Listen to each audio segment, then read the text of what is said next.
মানুষ বিরক্ত হইয়াও বলে যদি মরে যাইতাম। মানুষ দুঃখ কষ্ট অনেক সময় বলে যদি মরে যাইতাম। মহিলারা অস্থির হইয়া, মহিলারা বেশি বলে এতে মরে গেলে বালা আসিল। তো ওই আল্লাহর ওলি বলছে, হে বাবা, হে আল্লাহর বান্দা, এখন তো দুনিয়ার পেরেশানির থেকে বললা কবরে গেলে ভালো হইতো, কিন্তু কবরে গিয়ে যখন আযাব শুরু হবে তখন কি বলবা? এবার কোথায় গেলে ভালো হইতো?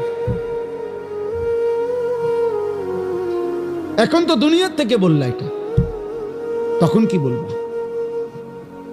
তখন কি বলে?